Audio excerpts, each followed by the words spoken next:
नागेश्वर ज्योतिर्लिंग के संबंध में एक कथा प्रसिद्ध है। कथा के अनुसार एक धर्म कर्म में विश्वास करने वाला व्यापारी था। भगवान शिव में उसकी अनन्य भक्ति थी। व्यापारिक कार्यों में व्यस्त रहने के बाद भी वह जो समय बचता उसे आराधना, पूजन और ध्यान में लगाता था। उसकी इस भक्ति से एक दारुक नाम का राक्षस नाराज हो गया। राक्षस प्रवृत्ति का होने के कारण उसे भगवान शिव जरा भी अच्छे नहीं लगते थे। वह राक्षस सदा ही अवसर की तलाश में रहता था कि वह किस तरह व्यापारी की भक्ति में बाधा पहुंचा सके। एक बार वह व्यापारी नौक से कहीं व्यापारिक कार्य से जा रहा था। उस राक्षस ने ये देख लिया और उसने अवसर पाकर नौक पर आक्रमण कर दिया और नौक के यात्रियों को राजधानी में ले जाकर कैद कर लिया। कैद में भी व्यापारी नित्यक्रम से भगवान शिव की पूजा में लगा रहता था।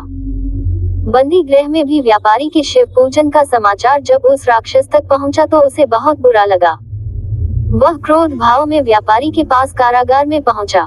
व्यापारी उस समय पूजा और ध्यान में मग्न था। राक्षस ने उस पर उसी मुद्रा में क्रोध करना प्रारंभ कर दिया।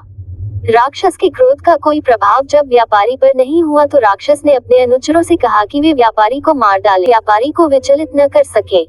इस पर भी व्यापारी अपनी और अपने साथियों की मुक्ति के लिए भगवान शिव से प्रार्थना करने लगा।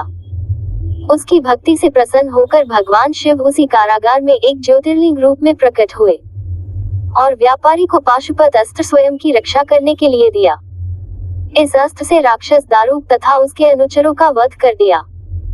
उसी समय से भगवान शिव के इस ज्योतिर्लिंग का नाम नागेश्वर के नाम से प्रसिद्ध हुआ।